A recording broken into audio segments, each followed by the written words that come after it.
customers include the browser, which is Chrome, Firefox, Internet Explorer, the platform, which could be Windows, iOS, or Android, logging into a user account, purchase history, and geographical location, which is based on zip code.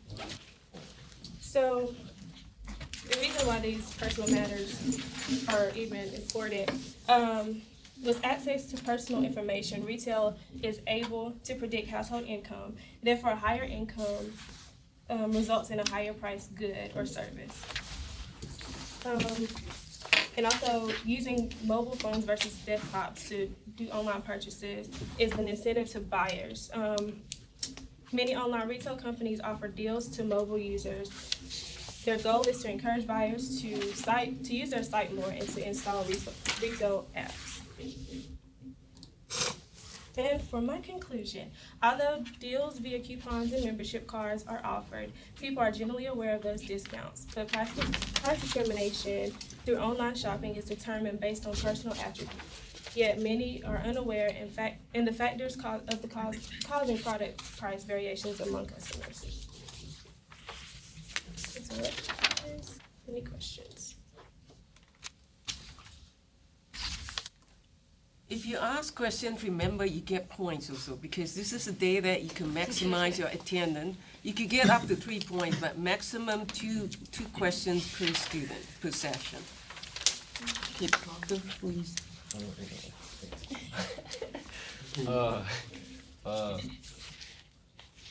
Why is it different online than in stores? Like the price discrimination online is different online than in stores. Because in store, that's like it's prices are going to change. They're going to be different. True. Within different products. But online, one product should be the same for every person. You would think. But what's the difference? True. So you said they can tell the difference of income for each person who's buying. Mm-hmm. And I think you gave an example that someone who had a Mac would have a higher income than others. Mm-hmm. So how would assume. they know that from, if they're not even physically there, but are there records of this? Yes. Or, Mhm. so they get the records? Through online, they can see they see everything. They know your zip code. They know what you're using, like how you're searching. So is this information that is provided by the buyer, or is it just information they just receive as soon as the buyer gets, I guess, credit card information, debit card Right. information, stuff like that? Mhm. Okay. Any other questions? Do you think it's always worth it to shop online, considering a lot of times you have to pay for shipping? So even though when you go to the store, you're paying for gas and your time, but is it really making a big difference since a lot of times you pay a lot for shipping? I don't think it makes a difference, really, because you're still, either way, you still have that extra cost. Okay, thank you very much. I'd like to encourage you to introduce yourself and pace yourself. Don't rush to it.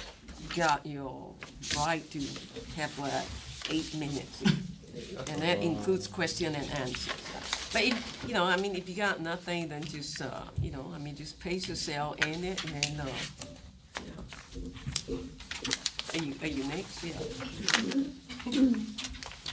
I only have 3. Is that more for me? Oh, this is for me as well? I don't know what. Okay, I'll see what happens. Is that you? Thank you.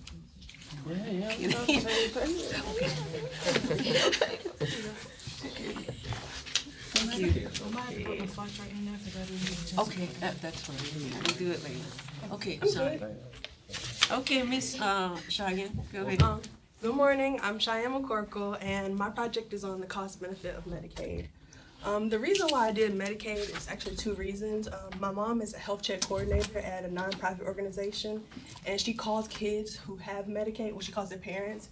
And basically what she does is if they're going to the ER constantly, she's calling them, let them know to use their Medicaid and go to their doctor's office. And another reason is the past 1.5 years, I worked at a medical staffing agency, and I was the office manager, and I had to deal with Medicaid and Medicare patients.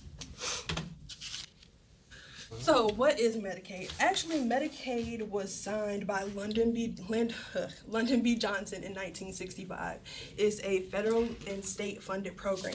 Basically, it provides insurance for low income and needy people. So, basically, they cover the elderly, disabled, children, pregnant women, anybody that you can name. They have different plans and premiums, so it's not just like the same Medicaid for everybody.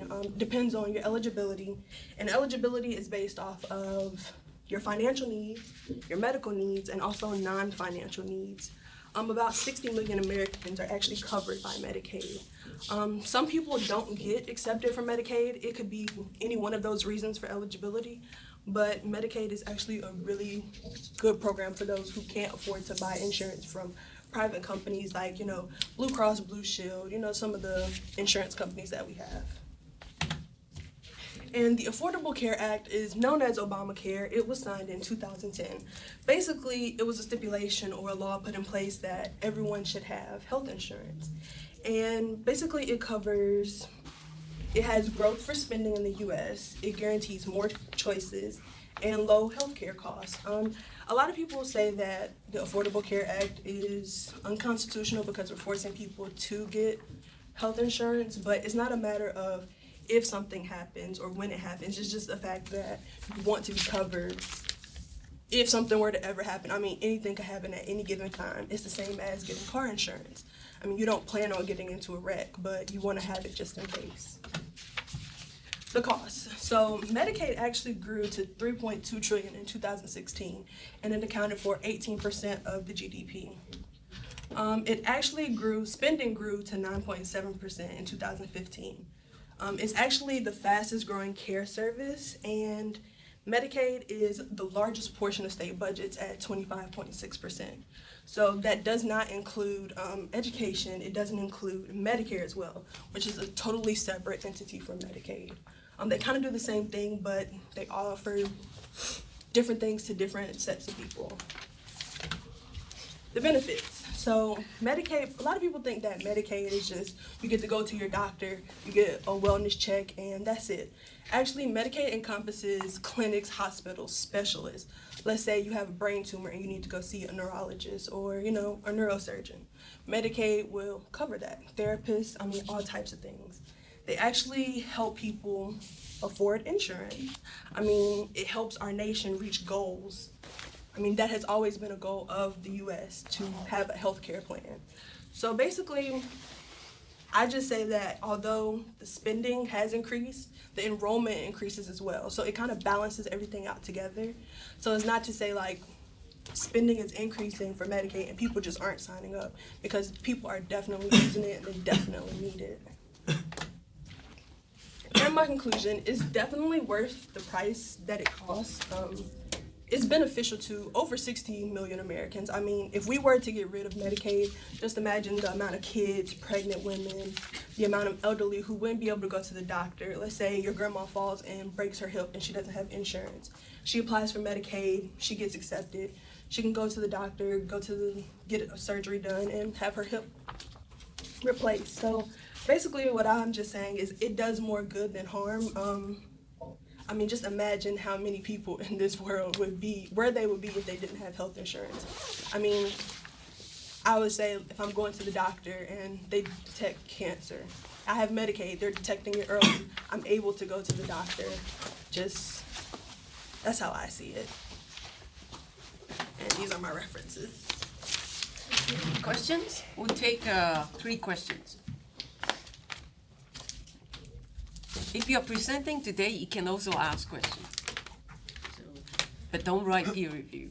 Oh, another small fact too. In North Carolina, there are actually 21% of people are actually enrolled in Medicaid, and 18% are enrolled in Medicaid. That's solely in North Carolina. Very good. No question? Very interesting. What about the 300 million other Americans that kind of fall just above the threshold for Medicaid but still not eligible for Medicare and are not able to afford insurance because insurance, keeps going up? Well, like I said, there are certain qualifications and eligibility that people have to go through when they're filling out a Medicaid form, or like they're their acceptance or something. It just depends on how much you make. It depends on how needy you are for Medicaid. I mean, they try to target low income families. Of course, there are people who don't get approved that really need it, but I mean, when you look at it, it's helping over 60 million people. I mean, I would say that that's the biggest benefit. I know there are some people that really need it that can't get it, but there are people that do have it that need it, and I just look at that as the bigger picture. And hopefully in the future, maybe they'll get those people that are right above the threshold, maybe they'll make a leeway for them because it's really important to have health insurance. Any more questions? Yes. Do you think it's fair for Medicaid to cover undocumented alien and illegal immigrants? Well, that's a really good question. It's actually something that I looked into. I think I have two sides of that, actually. I mean, I see it as one side, the taxpayers are people who are paying for Social Security and Medicaid. I mean, I would see on one side that it's unfair to give undocumented aliens or immigrants health care because they're not paying for it. We are. But on the other hand, I mean, I would say that you can't deny someone health care. They need it. They're coming here for a better life, so why not allow them to do that? I mean, if they become citizens, they're going to end up paying taxes anyway. So there's always two sides to that. Any more questions? That's an interesting question. Are you referring to, excuse me, when you say undocumented aliens, are they living in the United States illegally or legally? Illegally. Non-taxpayer. Okay. Now that's a good answer because I want to say that normally if you go to the hospital, by law, they're not allowed to turn people away. Likewise with doctors. They are under ethical law, to save lives. And I think a lot of cases, in cases like that, they have charities from the hospitals, that they will use that fund to help people like that. Yeah. Likewise with people who don't have insurance, but unfortunately that has been abused. And that's why we have to have Obama healthcare plan, right? Well, yeah, There's a lot of argument. It's a big, Another thing to add to that, I mean, not all doctors accept Medicaid and Medicare. Where my mom works, at her nonprofit, they have a list of doctors, dentists, all type of specialists that accept Medicaid and Medicare. They have a cutoff limit, of how many people they can accept who have Medicaid and Medicare. Like I said, my mom does a lot of work calling parents and making sure that their kids are using the Medicaid. They're not just going to the ER. A lot of her kids are Hispanic. I have helped her translate, but for the most part, it seems like it's helping the masses, And if we get to a point where they allow illegal immigrants to have health care, I mean, I don't see what the big problem is with that. Okay, thank you very much. Hey, I'm about to go.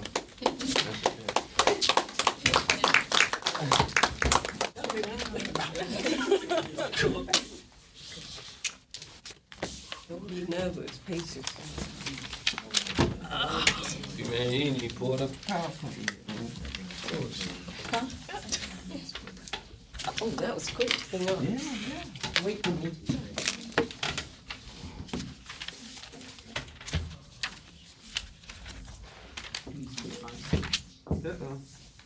You don't care.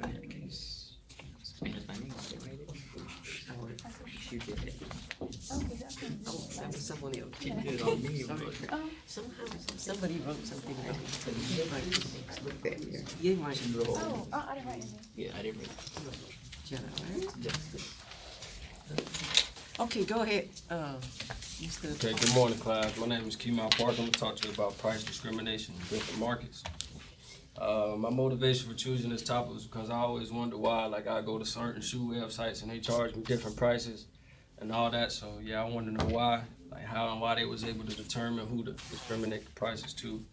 And price discrimination is a strategy used by big firms to charge different prices for the same product. And companies use this strategy or method to accumulate more profit or revenue. Some examples, like airlines, if you try to say I gotta go to Tokyo this weekend, and I get my ticket now, it might be cheaper as to me trying to get my ticket on Friday, because they notice people do that, so that's an opportunity for them to raise the price higher because they know people gonna buy it either way. Like amusement parks, the same thing. Like you can get a deal. Like say I'm going to Disney World this summer, or if I'm going to Disney World in the winter, it's gonna be higher in the summer because they know people gonna be out. You know what I'm saying? More people gonna want to come versus me going to Disney World in the winter. So and then like cell phone companies, everybody like having a nice phone. Like you know what I'm saying? iPhone, Samsung, all that good stuff. So like when it first come out, like companies like they get it, like they get the advantage because they know people gonna buy it. They know they can mark the prices up. iPhones $800, $900 when they first come out, and then like 2-3 months later, I can go get the phone for $200-$300. And like books, that's a notorious. People don't know about it, but like the difference between a hardback and the paperback, yeah. So just to tell you that though, it's the same thing on the inside of the book, but you know what I'm saying? Like they just gonna charge you more because it's hard. And then retailers, that's a big thing. Following what she said, like I mean, they go off of like your zip code, what kind of computer you use. I read that too. And like to go deeper, like they got IP addresses and they able to locate you from your IP address and like basically figure out what you stay, like how she was saying, based on your neighborhood. I don't know so much as income, you probably did a little bit more than I did, but yeah, they was able to like figure out things through the IP address. So and the solutions, that was fast. So solutions, like it was saying like check from different devices, cause like it was showing examples of how like the same person was going to look for a DVD and like what they say, it was different prices when he checked it from his tablet and his laptop. So it was basically saying like the more common, like say I'm gonna go shop on my phone more often, like they'll notice that through the IP address, so they'll know like I can't do this. And like the situation with that one too was like or another situation was he cleared like the browsing history, and like this one he cleared the browsing history and like tried to go back and purchase the same item, and he noticed like a 45-cent difference. So basically companies can realize like how much you view their site, and like they'll know like you're a common user, so they're not gonna change the price. But like if you're uncommon, if they ain't got no record of you, they're gonna try to bamboozle you and tax you. And then once again use a different zip code, and and then plan ahead again like for the airlines and stuff like that, that way you can get the cheaper rate. And then that's my work excited. Any questions?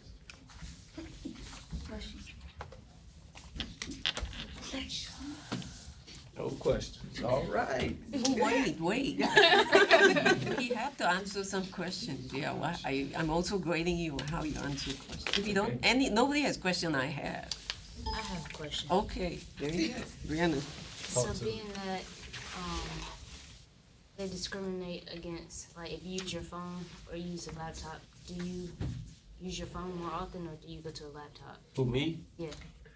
I don't do it. I don't shop online. Like I want my stuff in my hand. Like, I mean, I guess like I said with the IP addresses, they able to see like what like if you go to your phone or if you go to your computer, like it's with the serial numbers. They able like you got an IP address, you got an SSNI number, you got a serial number, you got all that. So they gonna be able to look through their system. Like in the article, it was saying like they have people, like they hire people just to like basically watch people who watch like shop on their website, and then they gonna be able to see like how many times this IP address has been here before. So You know, like I use Expedia a lot to book my ticket, and sometimes I would see that if I book it online, I get certain price, but then they encourage me to use the apps. If you use the apps, you have to use your tablet or your phone. So when I use the apps, I notice that they give me greater discount, So that's also a way to discriminate. So this is all grouped under the umbrella of price discrimination using technology. Because today you could do that a lot. And, like how many you bought, like, as you said, if you're usual customer, like regular customer, you get a better discount. And even sometimes you return the products. They don't want you to return. They say keep it. Yeah. I have had the situation like that Amazon.com because they know, they want to keep you as a customer. If the item is not a big item like $10, they're willing to just waive it and say just keep it. Don't worry about sending it back. Talking about Amazon.com, Right. my experience. Any other questions? Okay, thank you very much.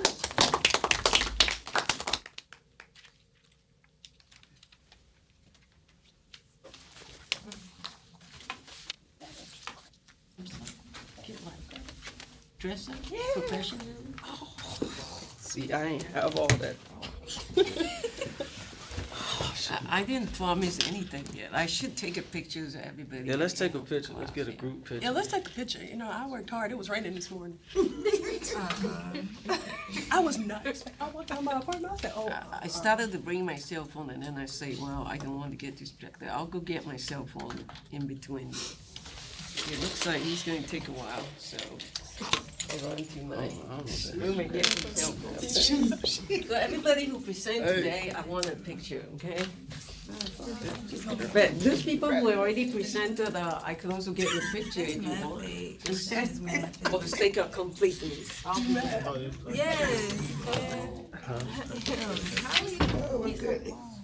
Oh, you're ready? Okay. Sharp, okay? We look sharp, I'll okay? do it in the next, Did not come to play with y'all. We came to display, and we did just that. I mean, Hold on, what you say for this one right here? I just wrote her name right there. And I put yeah, it's fine, you got credit. It's right here, though. we sharp. That's all I have it. Oh, no, my man's had a whole lot of super time. Okay, let's see, Cheyenne. Mad sharp. Shorty up here had the little drinks on. She was. I mean, if you just focus on negative, only let you associate with like marijuana. Okay, I think they're ready for you, Ethan. No.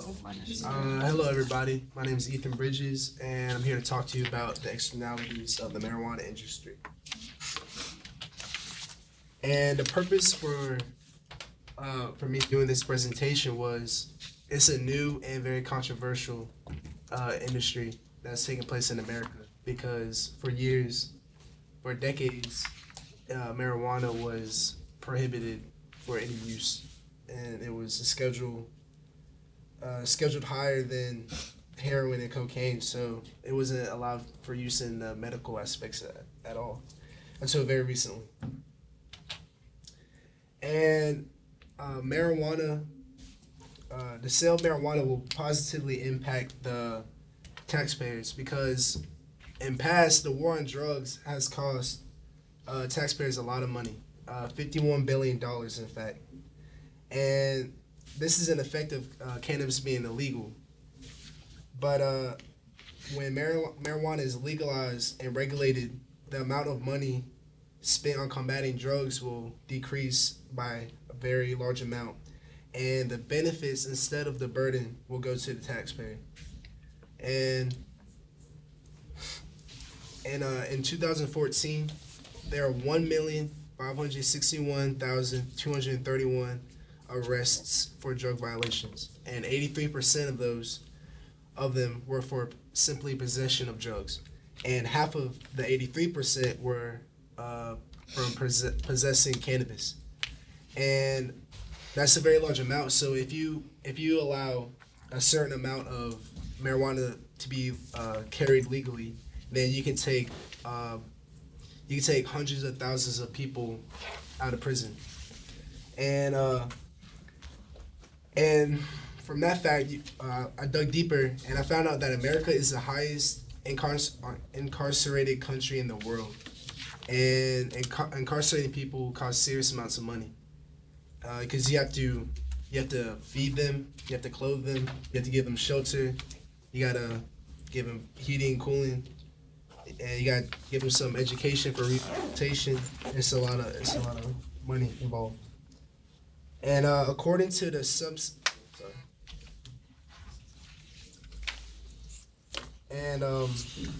the next externality or aspect that it impacts is education. And under Colorado's Proposition AA, the first $40 million collected annually goes to the construction of public schools. And that's per year. So every year, they make more than $40 million from tax revenue of marijuana. So every year, $40 million is used to fund public schools, which is very important. And this addresses a nationwide school funding problem. Because if you look around the country, many states are having problems funding public schools. And according to the Seattle Observer, the Washington General Assembly is currently discussing ways to incorporate the marijuana tax revenue to fund their schools as well. And in healthcare, currently in America, there's a painkiller abuse problem. If you look around in many states, the amount of people addicted to opiates and the amount of people abusing opiates have increased dramatically very recently. And that can be credited to doctors being prescription happy with the drugs, and which gets in the wrong hands and can ruin someone's life. But with marijuana being legal for recreational and medical reasons, they can instead prescribe medical marijuana, which could decrease the opiate abuse problem in the United States dramatically. According to the Substance Abuse and Mental Health Services Administration, 2.1 million people in the U.S. abuse prescription pain medicine. And this can be attributed to the overprescribing nature of doctors, like I said before. And through our studies of marijuana's benefits, it can be seen that it has pain-relieving qualities to it, so it can replace the pain medicine. And in conclusion, I feel as though you cannot ignore the positive externalities of marijuana regulation and legalization. Therefore, I believe it is a successful venture for all states to follow suit. An interesting fact, I know in North Carolina, we struggle with paying for our teachers and paying for our schools. And our art and physical education programs are currently in threat of being cut, including some sports. So I believe that if North Carolina looks at Colorado and Washington in general, because they've been legalizing recreational marijuana the longest out of any other state, they could see that there's a bunch of positives they could take out of it and use to help the state. And so I got here the references. Any questions? Yes. You talked about the positive externalities of marijuana. Do you have any information regarding negative externalities? The only information I have is from what you hear from around, that it's a gateway drug and it can lead to harder abuse of harder drugs. But I have to double check on that, but I don't think there's any proof of that. Any other questions? Another one? Yes. Okay. Oh, wait, I think there are two people here have their hands up. Yeah, go ahead. Yes, Justice. Sorry. Do you know how much the taxpayers would have to pay for it on the people for using marijuana, like, you know? Sorry, I can't even get that question right. You're saying like how much the taxpayers have to pay to regulate it? Yeah. Well, what I can tell you is it's going to be a lot less than if we ban it. Because if we ban it, then all the burden comes on the American taxpayer, and all the benefits go to the cartels, like criminal organizations that make money off it, because it's illegal. So technically, the government can't make any money off it. But since it's been legalized in some states, less burden, the taxpayers take on less burden and more benefits from it. So,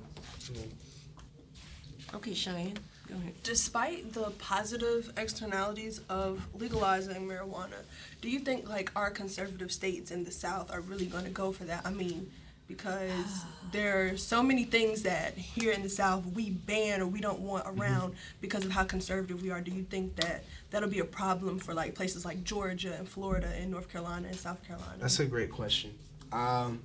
Like with most things, like gay marriage and other hot topics, the South was very, very late and opposed to change. But I feel as we start looking at, we start seeing all the benefits that it's having, because this is money. Like, we're seeing money come from this. Then I feel, I'll give it some time. Because North Carolina right now, we allow some medical marijuana use. It's not like Colorado once was. It's very small.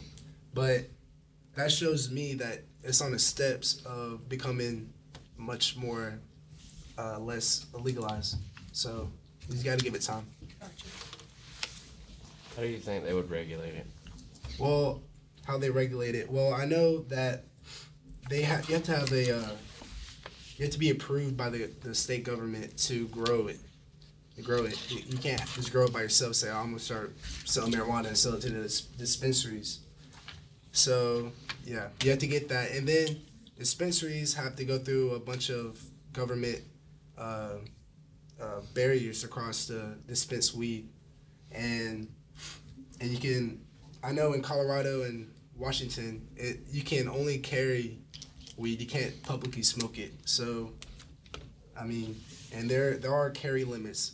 I know in Washington D.C., I think it's 2 ounces. I think it's the same other places, but that's one aspect of it. It's kind of like alcohol. You got to think of it like alcohol. Okay, how they regulate it. Okay, thank you very much.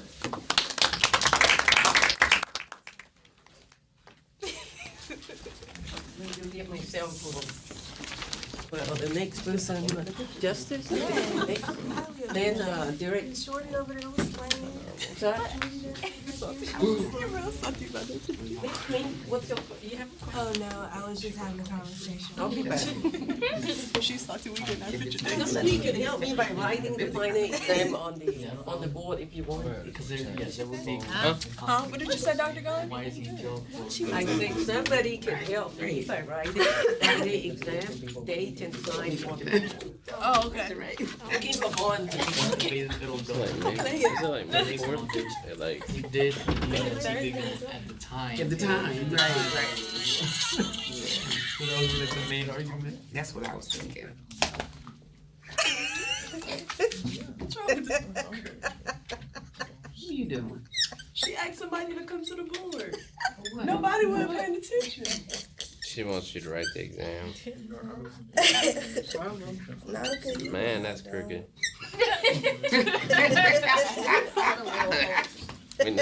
We know you don't teach class. You know what? Come on. The critique was not necessary. Nobody else got up here. You were happy to go up there. It doesn't. Practice. It does not. Yeah, she was ready. Man, I can't see that from I back think here. it's another marker up there. Oh, She's back, man. You can't even write Thursday, May 4th. remember when you present your project? That's fine. That's fine. His name's in the corner. Oh, man. Wednesday is at May May 4th at 10:45. May 12th is on the. Thursday. Is that really on the May 4th? Yeah, it's like it's a Thursday. Yeah, it's Thursday. Check, make sure. Is that, did y'all see that? This y'all got a lot of critique. Yeah, You know. it's a little slanted, but You know what? I'm just messing. Teaching is not for me. Yeah, it's May When 4th, is 'cause the- we move out May 6th on Saturday. Oh no, I'm moving out like May 5th. I want to make sure because that's. My brother gonna be right here. I thought it was the 3rd, but the 3rd is when your papers are due. Yep. Yeah, the 3rd is when our papers are due. 4th That's is the right. day. Because I want to have time to grade it, so by the time we come to final exam day, you know, you have it, yeah. So remember this line here. Right. Yes. That market did not do that. She had a whole nother market. Are you gonna show up, Mr. Parker? I'll be here. You know, by showing up, you're doing yourself a great favor. Because on that day, you could earn 10 points out of your maximum 10 points. And I have some other surprises. Oh, yeah, I do. It's my last day to give out stuff, yeah. So can I go ahead and turn my book in? The book? Yeah. What? I'm sorry? Yeah. Yeah, Okay. you can turn it back on. So, I'm sorry? What are you I was trying to see if we still needed our book. in order to take the test. No. Okay, so I can turn that in today. Why in such a hurry? Because, well, What's the difference? because I'm broke and I need some money. That's why. So I was just wondering. Hey, yeah, y'all know when they gonna start the little thing when we can sell our books? Already did. Yeah, they already started. I'm definitely going to. Wait a few more days, Yeah. yeah. They won't buy your law book. Oh, I didn't. I got it Pockets online. can't wait that long. Like, I'm broke. Like, Okay, well, go ahead and sell it. If you need the book, I have plenty of copies. They buy this book? I'm gonna keep it though.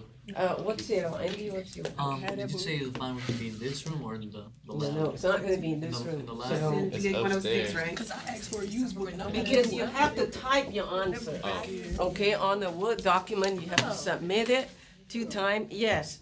So, any other questions about that?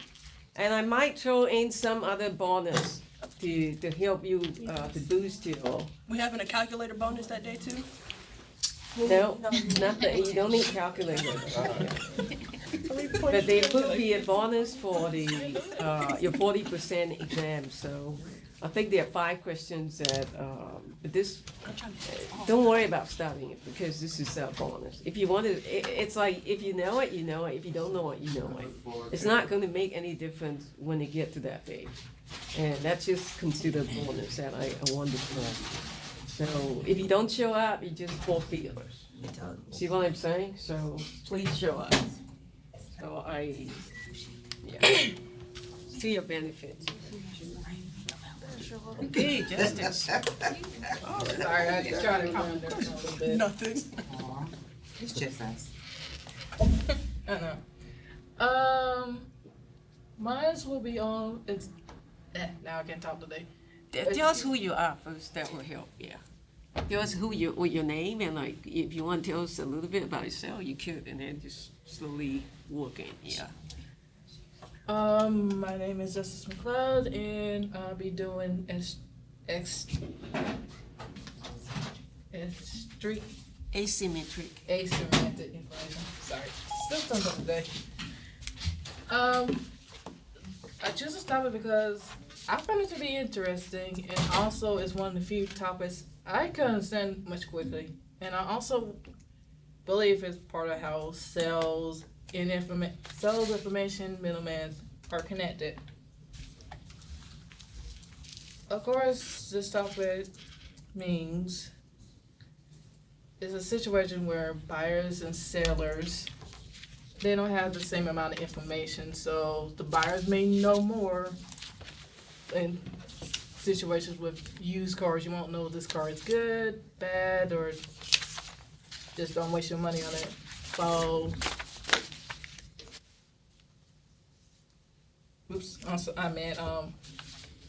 the sellers who selling the used cars will know the information about the car, while the buyers, like insurance, they will they will know about insurance, but the insurance people won't know if they have any health conditions.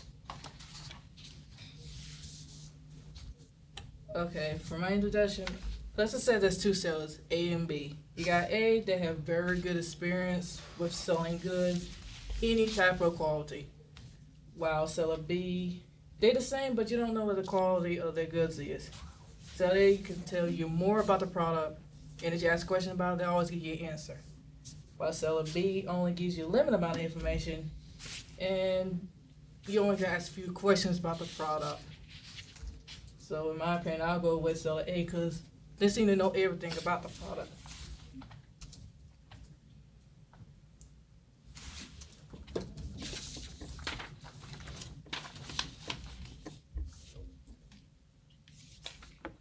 With a it's Asymmetric. with asymmetric information, It's, you know, let's just say there's a new product out, you really want it, but you don't know much about it. So you may go to someone who already has it.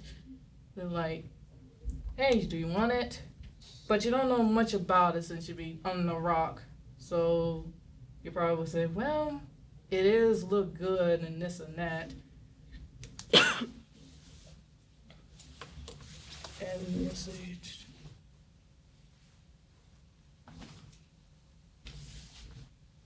Okay, with asymmetrical information in used cars, like I said, only the sellers will know everything about the car, which is also be another term for limits model.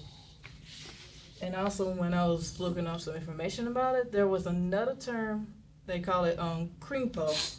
If you get a used car, there's nothing wrong with it, it's perfect. It's used, but it's perfect. Oops. And for my conclusion, asymmetrical information is very common, mostly with used products and new ones. And I think there's many ways you could be able to there's many ways you could solve the problem with asymmetrical information by asking questions, ask someone to have the product, or just look it up about it. Or you can even test it if the seller doesn't mind. And this is my credit. Any questions? Here's your chance. Go for it. What made you pick this topic? Good one. I thought it was interesting, and I thought it was, maybe I could understand it better than all the other topics. Other questions?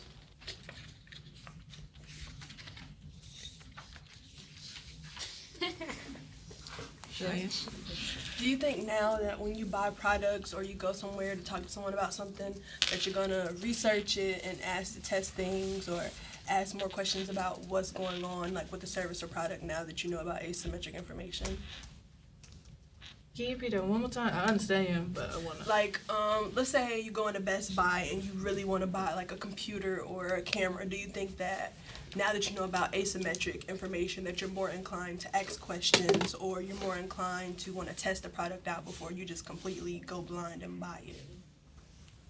Yeah, I mean, it's gonna get the product, you already know about asymmetrical. You're just gonna ask more questions that are gonna bug you. Like, why am I asking all this question about a product that I really want?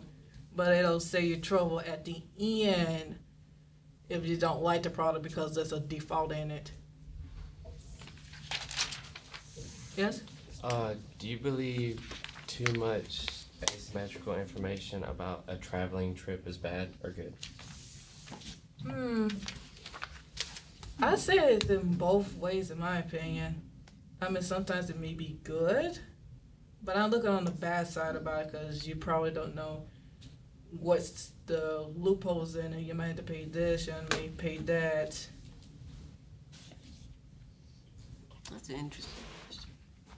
I'd like to answer that, but maybe later. Any more questions? No? Okay, thank you very much. Answer your question, Jack. Because I'm planning a study abroad trip to France next spring. So get ready now, everybody, if you want to go, for business students. So I am beginning to spend time, just looking at study the map of France and what are the transportation, because you have to start everything from scratch, from Paris, where do you go, all that. So I think, again, there's this point of information overloading. You could get a lot of information, and by knowing more, you actually want to travel to the whole country, and that would take you a month. And unfortunately, most students cannot afford a month. You have to kind of scale it down to within the budget, which is 2 weeks. And we can't really fly because we have to cut it down to economical means, like just public transportation, buses and trains, basically. And then you want to make sure students have a good learning experience. You don't want to visit too many wine cellars or too many champagnes, places, you want to kind of like complement it with company visit and all that. So put it on your calendar if you will still be here next spring. We are going to France, and it's very interesting. You get credit for it. It will be considered as a business class. So we only take 10 students. That's all. I asked her because whenever we lived in China, it was nice to have information, but then you would learn too much, so you didn't want to travel to parts of mainland. Yeah, I think it's both. Yeah. Yeah. Did you go to China? Yeah, we were there for 5 years. Okay, we got the last person, Derek. I think you're last, and I'm glad you make it today. Get on. And one piece, right? Yeah. I'm sorry about your car. Oh no, it's my teammate's car. Well, my roommate's car. Okay. So remember, at the end of the session, don't leave, okay? Because I wanted pictures of everybody who presented today. Wow. Interesting. Is that okay? And people who have presented before, if you want a picture, I'll get you a picture. But that was past already, and I noticed that the first time, the other day, I think everybody, except maybe for one student, and that student is not here, so that's okay, I could say it. That's right. But please, at the end of this presentation, I would like for you to do a class evaluation for me. I would appreciate it because I do it every semester, even though I don't have to do it, because that will help me to do this class a little bit better. And Miss Kiara, you will help me to collect it if you don't mind. Thank you. And also, people who have presented today, I'll wait for you outside, because on your way out, I will feedback on your presentation. Who am I changing to? Take it to Miss Kiara, the secretary. Mr. If you don't know who, then I think you know who. I'm pretty sure I do. Oh, You said, I think I've been in her office before. okay. Go ahead, Derek. No, my name is Derek Knox, and for my topic, I did the invisible hand theory on gun control in the U.S. The reason I chose this topic is a very controversial topic. People with different views. Most people either hate guns or most people either love them. It's not really black and white, but it has a little bit of gray areas. The invisible hand theory. The first theory was came up with Adam Smith, the father of economics. The theory was brought forth from the 1800s. It's 18th century. It says a person does more for society when doing for his or her own personal gain than if they were doing for society alone. Gun control laws. Gun control laws vary from state to state, depending whether you live up north or down south. Down south laws tends to be more lenient than some of north states. The average age across the nation on a rifle or shotgun is 18, depending on which state you live in. In North Carolina, I'm pretty sure it's younger. The average to own a handgun is 21, but requires a permit to own a shotgun or rifle. It actually doesn't require one. Age to buy a gun is, other than a handgun, is 18, depending on which state you live in. Statistics of gun owners. There are about 270 million gun owners in the U.S. right now that are not some form of law enforcement, whether they're just parents, single parents, or people just living everyday life. A poll was taken amongst felons when people were asked, would you attempt to rob a person with a gun or firearm? 3 out of 5 felons said no during this poll. Across the country, the average is 200,000 times a year a female defends herself against an attacker with a firearm. The state with the lowest percent of gun owners right now is Delaware with 5.2%. There's this study done to see which states have the lowest gun owner rates and the highest. The highest was Alaska. North Carolina's percent of gun owners is only about 28%. We're somewhere in the middle. But how does this tie into the economy? Off guns alone, jobs. The direct income is about $141,000 to the government. From suppliers, about $66,000. Induced income is about $93,000. and the total overall income from jobs, whether they're sellers, distributors like Bass Pro Shop or others, is 301,000. Wages, the direct wage is 5,847,837,400. The supplier is 4 billion. Induced is also 4 billion with a total of 15 billion. Economic impact.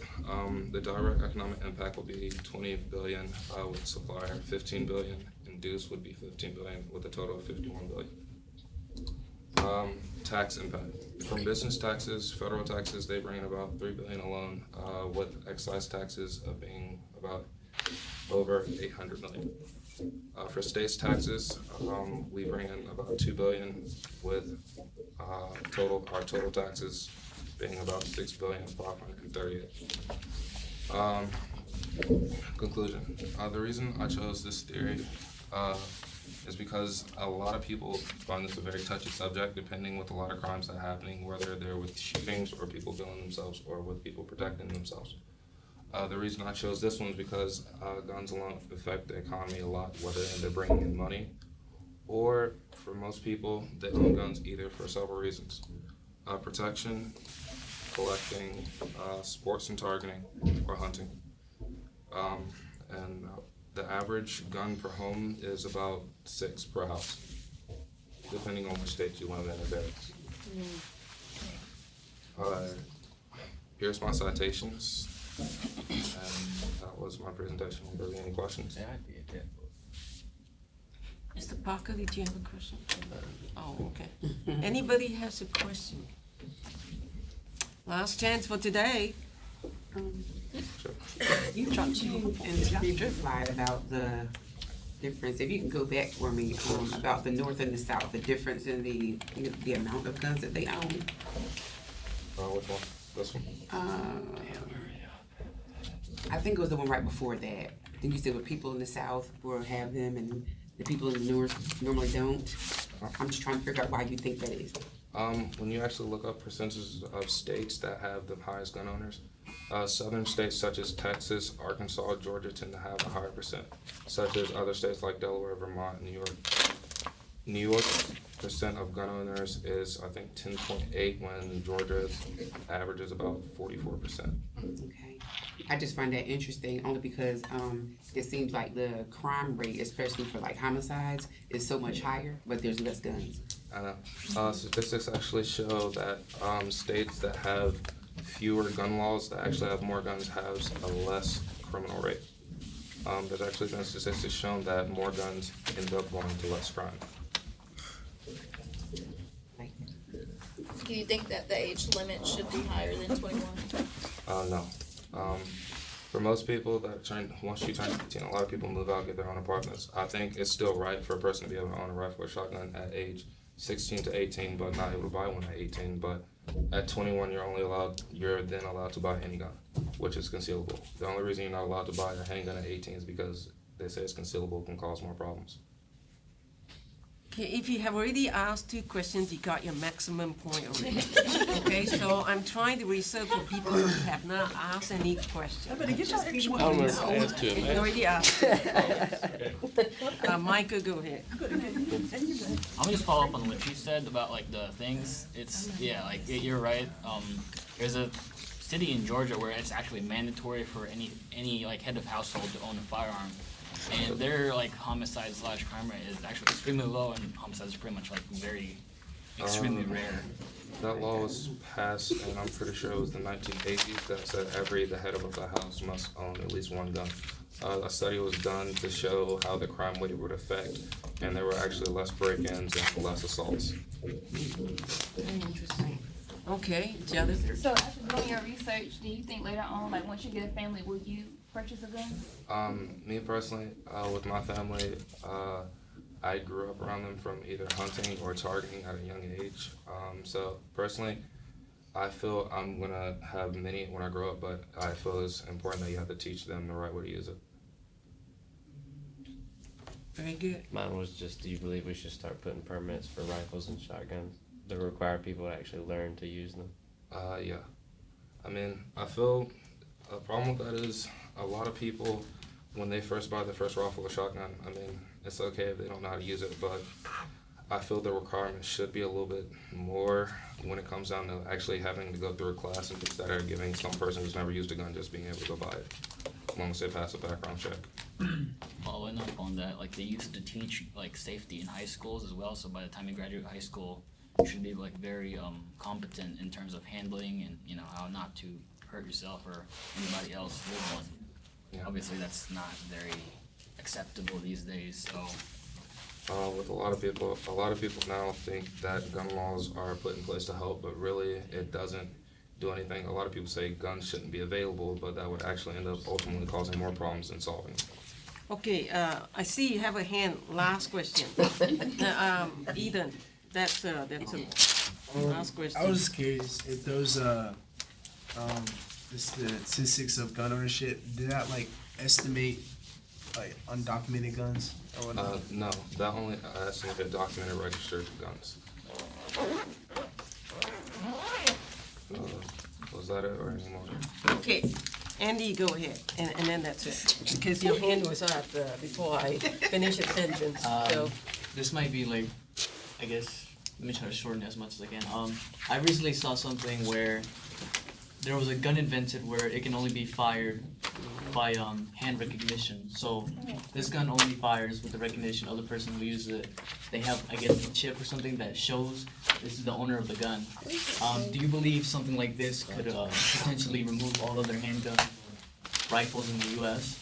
I mean, I feel it would be a good idea because it would actually solve a lot of problems. If certain crimes happen and the gun that's registered, it would help when it comes down to finding criminals. But overall, I think that would help society as a whole. Okay, thank you very much. Pass them out, okay? Please fill out the evaluation for me, and when you're done with your write-up, put it up front right there, and where's the attendance? You wondering about that? And please, people who have presented today, please come forward, I'll get your picture on my way out. Because I have to wait outside, okay, when you fill out this evaluation, I cannot. Come out quickly, get your picture. You want it now? Yes, before I go up. She said you can come up and take a picture. I mean, you know, you. Okay. 1, 2, okay, Eden and Derek. Come on. Let's see, well, there's one more, okay. See, you know, I think there's one I more. wasn't about to. Can it we was raining, I said no to stand? the Yeah, hill. this is good. This is good back. 1, 2, 3, 4. You wanna get the picture, Parker? No, She said, She said, no. She said, no, ma'am. What a good picture. Yeah, you can do whatever you want, as long as I see your clothing, okay? I'm gonna ask a judge, closer please. A judge? A judge. A judge, yeah. That might not Because some work. of you insist that you dressed up. Oh, I dressed up. Slacks. Yeah, I do that. Okay. I have to put on a dress. Parker, closer please. That's good. Thank you so much. Yeah. Thank you.